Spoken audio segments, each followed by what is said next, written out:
النبي المختار وعلى آله وأصحابه البررة الأخيار. أما بعد فأعوذ بالله من الشيطان الرجيم. بسم الله الرحمن الرحيم. وما نقموا إلا أن أغناهم الله ورسوله من فضله. صدق الله مولانا العظيم وصدق رسوله النبي الكريم الرؤوف الرحيم. ونحن على ذلك لمن الشاهدين والشاكرين والذاكرين والحمد لله رب العالمین.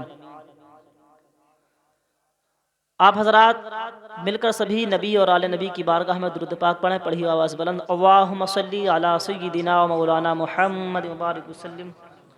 صلو علیہ صلاۃ و سلام علیک یا رسول اللہ صلی اللہ تعالی علیہ وسلم.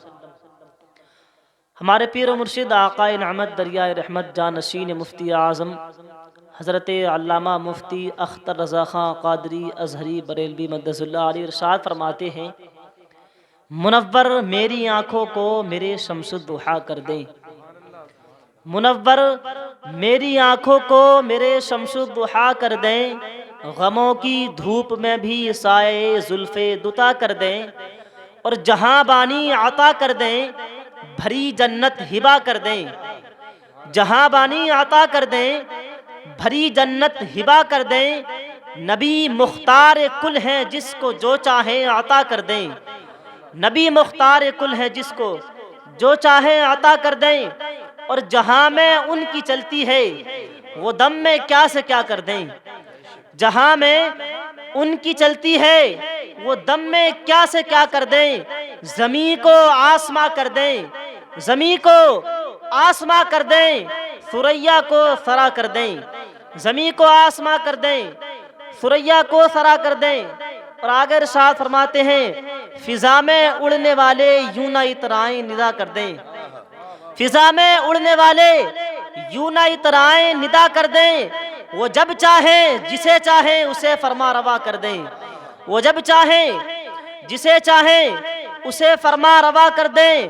اور نبی سے جو ہو بیگانہ، نبی سے جو ہو بیگانہ اسے دل سے جدا کر دیں.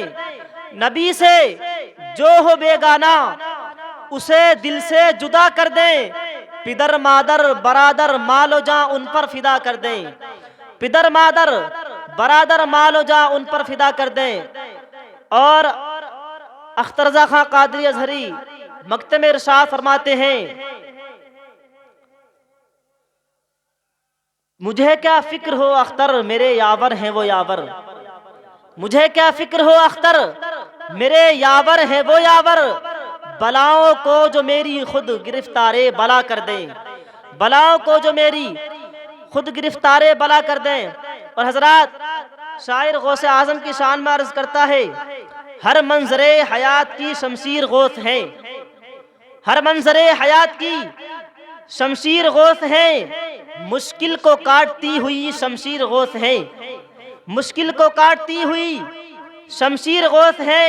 اور کردار آپ لائے ہیں ایسا زمین پر. کردار آپ لائے ہیں ایسا زمین پر. ظلمت قدوں میں جیسے کہ تنویر غوث ہے. ظلمت قدوں میں جیسے کہ تنویر غوث ہے. اور غوث الورا کی شان نرالی ہے با خدا.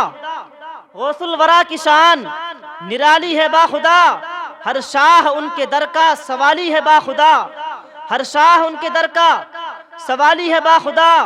امید جس نے ان سے لگا لی ہے با خدا. امید جس نے ان سے لگا لی ہے با خدا. تقدیر اس نے اپنی بنا لی ہے با خدا. تقدیر اس نے اپنی بنا لی ہے با خدا.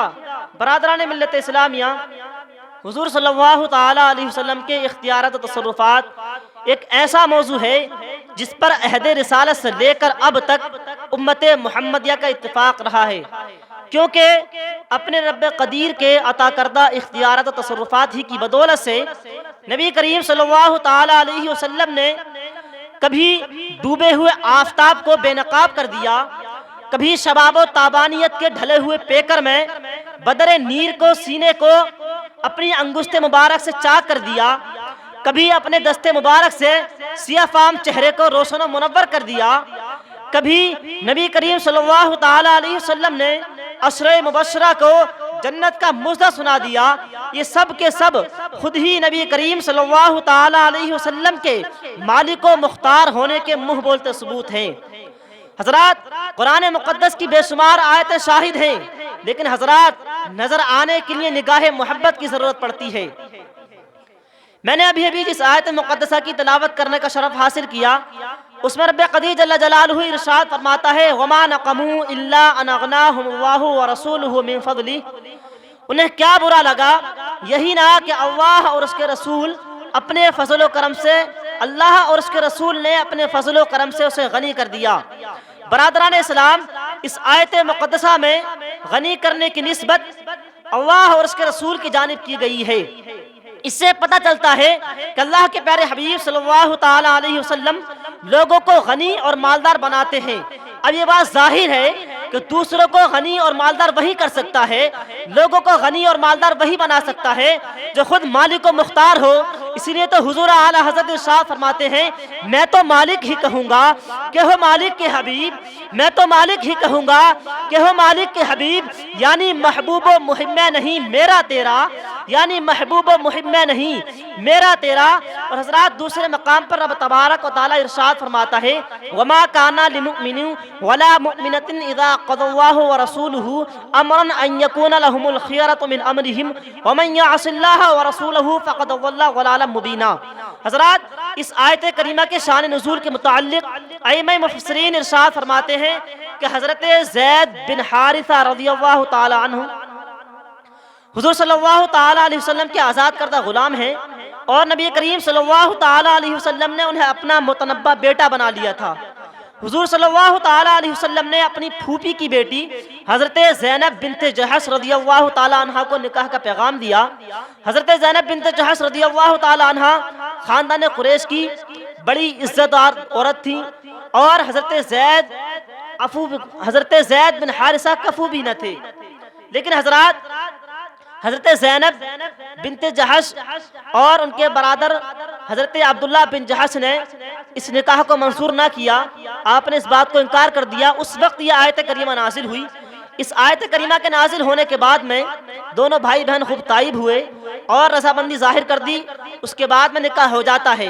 تو حضرات اس سے معلوم ہوا کہ رسول کائنات صلی اللہ تعالی علیہ وسلم اللہ رب العزت کے نائب مطلق ہے، اور رسول کائنات صلی اللہ تعالی علیہ وسلم جو حکم نافذ کر دیں اس پر عمل کرنا ہر امتی کے لیے لازم و واجب ہے، اس سے کسی کو انکار کرنے کی گنجائش نہیں ہے۔ اس لیے تو اعلیٰ حضرت فرماتے ہیں با خدا خدا کا یہی ہے در، نہیں اور کوئی مفر مکر، با خدا خدا کا یہی ہے در، نہیں اور کوئی مفر مکر، جو وہاں سے ہو یہیں آ کے ہو، جو یہاں نہیں تو وہاں نہیں، جو وہاں سے ہو یہیں آ کے ہو، جو وہاں نہیں، جو یہاں نہیں تو وہاں نہیں۔ حضرات رب تبارک و تعالی نے اپنے پیارے حبیب صلی اللہ تعالی علیہ وسلم کو دین و دنیا کا مختار بنا دیا، جو چاہے وہ کریں۔ رب قدیر نے اپنے پیارے حبیب صلی اللہ تعالی علیہ وسلم کو اپنے خزانوں کی کنجیاں دے کر مختار کل بنا دیا، اور ان کے مقدس سر پر دونوں عالم کی حکومت کا تاج رکھا، اور ان کو وسیع اختیارات و تصرفات عطا کیے جن کا اندازہ کما حقہ ممکن نہیں، اور خصوصاً رب تبارک و تعالیٰ نے انہیں مالک احکام بنایا، جو چاہے وہ فرض کر دیں، جو چاہے وہ واجب قرار دے دیں، جو چاہے وہ حلال فرما دیں، جو چاہے وہ حرام فرما دیں، اور جسے چاہے اسے احکام قرآن سے مستثنی کر دیں۔ مثال کے طور پر اس حدیث پاک کو سماعت کیجئے، مشکاۃ شریف جلد نمبر 1 باب السواک صفحہ نمبر 45 کی حدیث پاک ہے، ان زید بن خالد الجہنی قال سمعت رسول اللہ صلی اللہ تعالی علیہ وسلم یقول لولا ان اشق علی امتی لامرتهم بالسواک عند كل صلاة ولاخرت صلاة العشاء الى ثلث اللیل۔ حضرت زید بن خالد جہنی رضی اللہ تعالی عنہ سے مروی ہے، وہ ارشاد فرماتے ہیں کہ نبی کریم صلی اللہ تعالی علیہ وسلم نے ارشاد فرمایا کہ اگر میں اپنی امت پر دشوار نہ سمجھتا تو میں ہر نماز کے لیے مسواک کرنا ضروری قرار دے دیتا، اور نماز عشاء کو تہائی رات تک مؤخر کر دے دیتا۔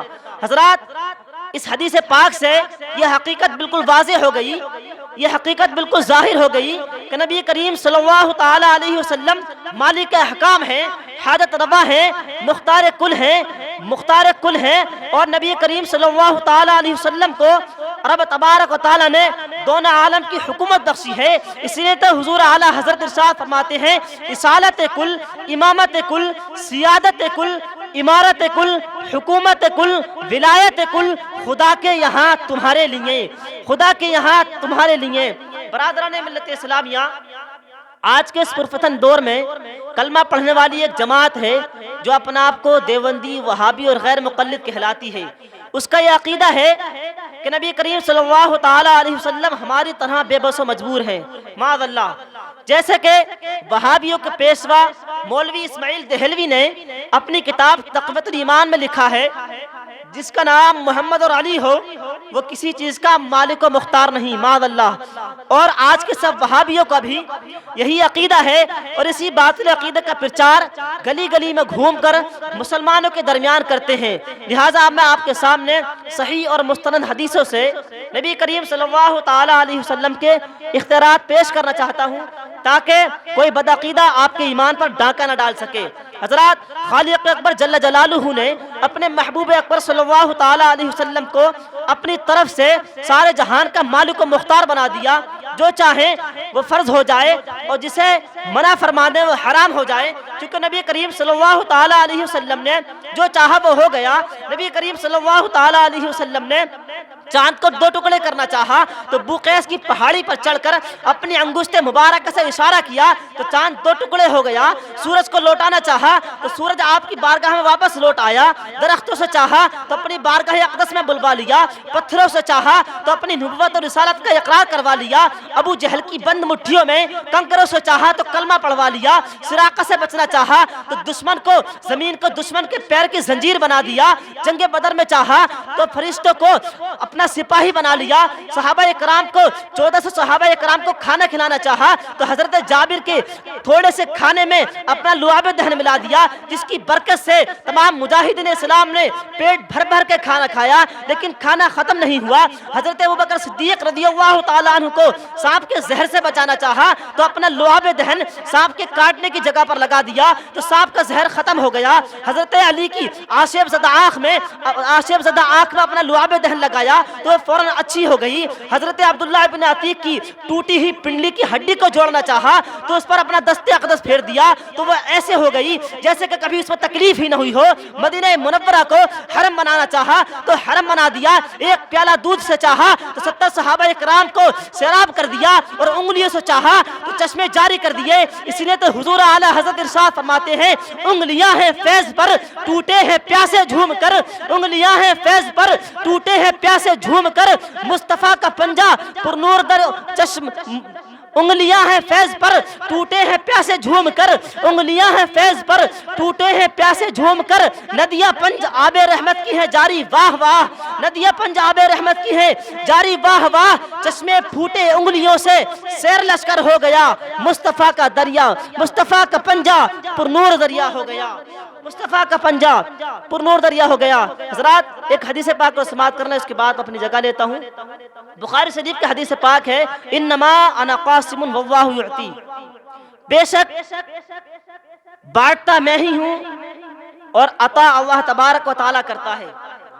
حضرات، اس حدیث پاک سے معلوم ہو گیا کہ جنت کو بہاریں ملی ہیں تو سرکار کی عطا سے، شمس و قمر کو نور و افشانیاں ملی ہیں تو سرکار کی عطا سے، آسمان کو عروج و سربلندیاں ملی ہیں تو سرکار کی عطا سے، زمین کو لالہ زاریاں ملی ہیں تو سرکار کی عطا سے، یہاں تک کہ حضرت ابوبکر صدیق کو صداقت ملی ہے تو سرکار کی عطا سے، فاروق اعظم کو عدالت ملی تو سرکار کی عطا سے، عثمان غنی کو سخاوت ملی تو سرکار کی عطا سے، حضرت علی کو شجاعت ملی تو سرکار کی عطا سے، امام عالی مقام کو شہادت کا رتبہ ملا تو سرکار کی عطا سے، صحابہ کرام کو صحابیت کا مقام ملا تو سرکار کی عطا سے، تابعین اعظام کو تابعیت کی سند ملی تو سرکار کی عطا سے، امام اعظم ابو حنیفہ کو مجتہدانہ مقام ملا تو سرکار کی عطا سے، امام شافعی کو نقطہ آفرین بیان کرنے کا درجہ ملا تو سرکار کی عطا سے، امام مالک کو مجتہدانہ شان ملی تو سرکار کی عطا سے، امام احمد بن حنبل کو مجتہدانہ عزت و شہرت ملی تو سرکار کی عطا سے، غوث اعظم رضی اللہ تعالیٰ عنہ کو اولیاء کی جماعت میں سب سے اعلیٰ اور مقام ملا تو سرکار کی عطا سے خواجہ معین الدین چشتی کو ہندوستان کی بادشاہت ملی تو سرکار کی عطا سے حضور اعلیٰ حضرت عظیم البرکت مجدد ملت الشاہ امام احمد رضا کو امام عشق و محبت کا مقام ملا، امام عشق و محبت کا خطاب ملا تو سرکار کی عطا سے، اسی لیے تو حضور اعلیٰ حضرت ارشاد فرماتے ہیں کون دیتا ہے دینے کو منہ چاہیے، دینے والا ہے سچا ہمارا نبی، واہ کیا جود و کرم ہے شہ بطحا تیرا، نہیں سنتا ہی نہیں مانگنے والا تیرا، میں تو مالک ہی کہوں گا کہ ہو مالک کے حبیب، یعنی محبوب و محب میں نہیں میرا تیرا، یعنی محبوب و محب میں نہیں میرا تیرا۔ حضرات ایک مرتبہ کلمہ تو کا ورد کر لیں، لا الہ الا اللہ محمد رسول اللہ۔ اللہ تبارک و تعالیٰ سے دعا ہے میرے کہنے میں